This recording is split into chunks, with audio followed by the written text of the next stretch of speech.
بسم اللہ الرحمن الرحیم۔ دوپہر کی تپتی دھوپ میں جب سورج سوا نیزے پر تھا تو وہ لڑکی پسینے سے نہا چکی تھی۔ وہ کئی بسوں اور رکشوں کو رکنے کا اشارہ کر چکی تھی، لیکن تمام کی تمام بھری ہوئی تھیں۔ اس وقت میرے دیور نے نئی چھوٹی سی کار خریدی تھی۔ اتفاق سے وہ اسی سڑک پر آہستگی سے کار چلا رہا تھا۔ جب وہ اس لڑکی کے قریب پہنچا تو سوچا کہ کیوں نہ اس گرمی میں کھڑی ہوئی لڑکی کو لفٹ دے دوں۔ تبھی اس نے کار روک کر کہا کہ آؤ، آپ کو جہاں جانا ہے پہنچا دوں۔ ریان کی اس پیشکش پر وہ لڑکی اور زیادہ گھبرا گئی۔ جی نہیں شکریہ، اس نے کہا۔ گھبراؤ نہیں، میں ایک ذمہ دار آفیسر ہوں۔ میری گاڑی پر جو نمبر پلیٹ لگی ہے اس کو دیکھ کر اندازہ کر لو۔ اس وقت تم کو کوئی سواری نہیں ملے گی۔ لڑکی نے کار کا جائزہ لیا اور جب تسلی ہو گئی تو وہ جھجکتے ہوئے گاڑی میں بیٹھ گئی۔ دوران سفر باتوں سے پتہ چلا کہ وہ کالج میں پڑھتی ہے۔ روز وہ اپنی دوست کے ساتھ اس کی گاڑی میں آتی جاتی تھی۔ آج دوست نہ آئی تو اکیلے ہی آنا پڑا۔ اتفاق یہ کہ جس جگہ وہ رہتی تھی وہاں قریب ہی ہمارا گھر تھا۔ جب ریان نے اس لڑکی کو اس کے گھر کے قریب اتارا تو اپنا کارڈ بھی اسے تھما دیا، جیسا کہ اکثر نوجوانوں کی عادت ہوتی ہے۔ لڑکی نے مسکرا کر وہ کارڈ اپنے پرس میں رکھ لیا۔ گھر آ کر ریان کو خیال آیا کہ اس نے تو لڑکی کو اپنا کارڈ دے دیا تھا، لیکن اس نے تو اپنا نام تک نہیں بتایا تھا۔ ابھی وہ اسی سوچ میں تھا کہ فون کی گھنٹی بجی۔ اس وقت ریان فون کے قریب ہی بیٹھا تھا، لہٰذا اس نے فون اٹھا لیا۔ پوچھا کون؟ جواب ملا وہی دوپہر والی۔ ریان نے کہا آپ اپنا نام تو بتا دیجئے۔ اس نے اپنا نام آمنہ بتایا۔ اس کے بعد وہ کچھ دیر تک میرے دیور سے باتیں کرتی رہی۔ اس کے بعد یہ معمول ہو گیا کہ آمنہ ریان کو روز شام کو فون کرتی اور اسے بھی اس لڑکی کے فون کا انتظار رہتا تھا۔ دن مہینوں میں اور مہینے سالوں میں بدلتے گئے۔ اس دوران یہ دونوں کافی ایک دوسرے کے قریب آ چکے تھے اور میں دیکھ رہی تھی کہ معاملہ سنجیدہ ہوتا جا رہا ہے۔ تبھی میں نے لڑکی کا اتا پتہ معلوم کیا۔ معلوم ہوا کہ وہ اسی کالج میں پڑھتی ہے جہاں میں پروفیسر تھی۔ چونکہ وہ کامرس سیکشن میں تھی اور میں کمپیوٹر سائنس پڑھاتی تھی، تبھی میں اسے نہیں جانتی تھی۔ میں نے ریان سے کہا کہ اگر تم اس لڑکی کے بارے میں سیریس ہو تو اب اس کے گھر رشتہ بھیجو۔ ریان نے کہا بھابی، میرا آمنہ سے شادی کا ارادہ ہے، اس کے لیے آپ میری مدد کریں گی؟ میں نے کہا کہ پہلے آمنہ سے پوچھ لو، دیکھو وہ کیا کہتی ہے۔ وقت کے ساتھ ساتھ ریان اور آمنہ کے فون پر گفتگو کے اوقات بھی تبدیل ہوتے رہتے تھے، لیکن یہ دونوں مسلسل رابطے میں تھے۔ ایک روز ریان کو میں نے کافی پریشان دیکھا۔ پوچھنے پر پتہ چلا کہ آمنہ نے اس کو فون پر بتایا تھا کہ اس کے ماموں کا بیٹا بیمار ہے، لیکن وہ کسی طرح ٹھیک نہیں ہو رہا۔ لگتا ہے اس کا ذہنی توازن خراب ہوتا جا رہا ہے۔ اس پر میں نے کہا کہ خدا اس کو شفا دے۔ تب پریشان ہو کر وہ بولا، اصل میں ڈاکٹر نے آمنہ کے ماموں کو مشورہ دیا ہے کہ وہ بیٹے کی شادی کر دیں تو ہو سکتا ہے وہ نارمل ہو جائے۔ اب آمنہ کے ماموں اپنی بہن اور بہنوئی سے شرجیل کے لیے ان کی بیٹی کا رشتہ مانگ رہے ہیں۔ آمنہ کا رشتہ؟ جی بھابی۔ تبھی اس نے پریشان ہو کر مجھے فون کیا ہے۔ ریان سے یہ بات سن کر میں بھی پریشان ہو گئی۔ اگر شادی کے بعد بھی شرجیل ٹھیک نہ ہوا تب تو آمنہ کی زندگی برباد ہو جائے گی۔ اس دن کے بعد سے ریان کافی پریشان رہنے لگا۔ تب میں نے ریان کو تسلی دی اور مدد کا وعدہ کیا۔ میں نے اپنے ساس سسر کو اعتماد میں لیا اور رشتے کے لیے ان کو راضی کر لیا۔ آمنہ کو اپنا شاگرد بتایا اور ان سے کہا کہ وہ جلد از جلد اس کا رشتہ مانگنے آمنہ کے والدین کے پاس ان کے گھر جائیں۔ ایک ہفتے کے اندر میں اپنی ساس کو لے کر آمنہ کے گھر گئی۔ اس کے گھر والے بہت خوش اخلاقی سے ملے۔ رشتے کے بارے میں کہا کہ ہم صلاح و مشورہ کر کے جواب دیں گے۔ مجھے لگا جیسے انہوں نے ہم کو پسند کر لیا ہے۔ مجھے تو یقین ہو گیا کہ آمنہ اب میرے دیور کی دلہن بنے گی۔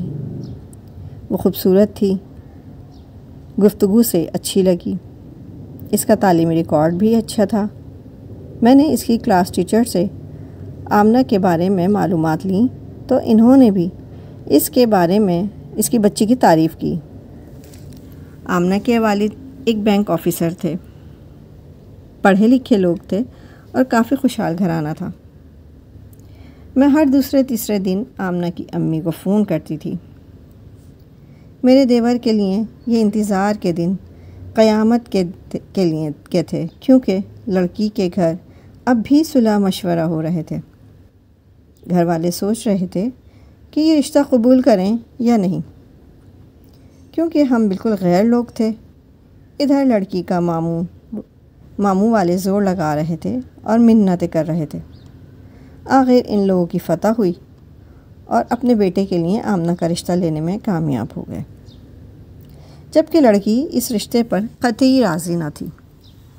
بھلا ایسے لڑکے سے کون لڑکی خوشی سے شادی کرتی ہے جو ذہنی طور پر نارمل نہ ہو؟ جب ریان نے سنا کہ آمنہ کے والدین نے اس کا رشتہ شرجیل سے طے کر دیا ہے تو وہ گمسم ہو گیا۔ ادھر آمنہ کی حالت یہ تھی کہ مردہ سی بستر پر پڑ گئی تھی، جیسے کسی نے اس کی جان نکال لی ہو۔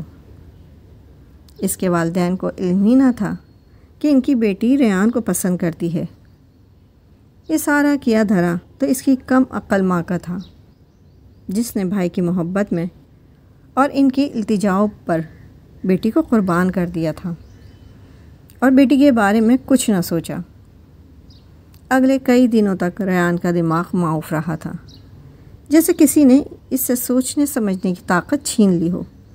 2 ہفتے بعد ایک روز اسی مخصوص ٹائم پر فون کی گھنٹی بجی، جس ٹائم پر وہ ریان کو فون کرتی تھی اور وہ فون کے قریب ہی رہتا تھا۔ اس نے فون اٹھایا۔ آمنہ بول رہی تھی، مجھے معاف کر دو، میں مجبور ہوں۔ وہ رو رہی تھی اور کہہ رہی تھی کہ تم چاہو تو میں گھر سے بھاگ کر تمہارے ساتھ کورٹ میرج کرنے پر تیار ہوں۔ ایسا مت سوچو، ریان اسے سمجھا رہا تھا، تمہارے والدین کا حق بھی تم پر واجب ہے، ان کی اطاعت کرو اور مجھے بھول جاؤ۔ یہ مناسب نہیں کہ ہم ان کو دکھ دے کر اپنے لیے خوشیاں تلاش کریں۔ بھاگ جانے سے بہتر ہے جدائی کا درد ہمارے دل میں رہ جائے۔ کم از کم تمہارے والدین دنیا والوں کے سامنے رسوا ہونے سے تو بچ رہیں گے۔ رشتہ طے ہونے کے 1 ماہ کے بعد آمنہ کی شادی اس کے ماموزاد سے ہو گئی۔ آمنہ اس نکاح پر راضی نہ تھی، مگر زبردستی اسے مجبور کیا تھا۔ اپنی امی کی خاطر اس کو یہ قربانی دینی پڑی اور اس کی اماں نے بھائی کے لیے بیٹی کی خوشیوں کا خون کر دیا۔ ان سب کو یہ امید تھی کہ آمنہ جیسی اچھی بیوی ساتھی پا کر ان کا بھتیجا نارمل ہو جائے گا، لیکن ایسا نہ ہو سکا۔ شرجیل کو پہلے بھی دورے پڑتا تھا اور اب آئے دن دورے پڑنے لگے۔ الٹی سیدھی حرکتیں کرنے لگا۔ اس کو اپنا ہوش نہیں تھا۔ بیوی کو کبھی آیا کہہ کر بلاتا، کبھی امی جان کہتا۔ غرض ایسی باتیں کرتا کہ افسوس ہوتا تھا اس کی جوانی پر۔ ادھر آمنہ بیچاری اب جیتی تھی نہ مرتی تھی کہ ساری عمر اس کو ایک پاگل کے ساتھ گزارنی تھی۔ شرجیل کا علاج ہو رہا تھا، مگر اس کے مرض میں دن بدن اضافہ ہوتا جا رہا تھا۔ ریان نے تو یہ سوچ کر صبر کر لیا کہ آمنہ اس کے نصیب میں نہیں تھی، لیکن قدرت کے لکھے کو کون ٹال سکتا ہے۔ علاج کراتے شرجیل کو 3 برس ہو گئے اور یہ عرصہ بیچاری آمنہ نے انگاروں پر لوٹ کر گزارا۔ اسی اثنا میں اس کے پاگل شوہر نے اسے اس قدر پریشان کیا کہ وہ خود نیم پاگل لگنے لگی۔ ایک روز میں اور ریان اپنے ایک عزیز کی عیادت کو اسپتال گئے تو وہاں ہماری ملاقات آمنہ اور اس کی امی سے ہو گئی۔ ہم تو آمنہ کو دیکھ کر پہچان ہی نہ سکے کہ آج وہ خود دائمی مریضہ لگ رہی تھی۔ اس کی امی نے ہم کو آواز دے کر بلایا۔ آج وہ بہت پشیمان تھیں کہ ناحق بھائی کی چکنی چپڑی باتوں میں آ کر ایسا غلط فیصلہ کیا اور بیٹی کی زندگی برباد کر کے رکھ دی۔ لیکن اب میں یا ریان ان سے کیا کہہ سکتے تھے سوائے اس کے کہ آنٹی آپ کا قصور نہیں، جو قسمت میں تھا وہ ہو گیا۔ بالآخر وہ اپنا مقصد زبان پر لے آئیں۔ کہا کہ اگر آپ چاہیں تو اب بھی میں آمنہ کا رشتہ آپ لوگوں کو دینے کو تیار ہوں، کیونکہ ہم اپنی بچی کو سسرال سے لے آئے ہیں اور طلاق کرا رہے ہیں۔ اب مزید یہ پاگل کے ساتھ نہیں رہ سکتی۔ یہ سن کر ریان اور بھی افسردہ ہو گیا۔ اس نے بے بسی سے میری طرف دیکھا تو میں نے کہا، آنٹی ابھی بھی دیر نہیں ہوئی، ہم جلد آپ سے رابطہ کریں گے۔ ریان آمنہ سے ٹوٹ کر محبت کرتا تھا اور ابھی تک شادی نہ کی تھی، اس لیے میرے ساس سسر بھی مان گئے اور ہم آمنہ کی عدت پوری ہونے کے بعد اپنے گھر دلہن بنا کر لے آئے۔ ریان اور آمنہ میرے آج تک مشکور ہیں کہ میں نے ان کا ساتھ دیا۔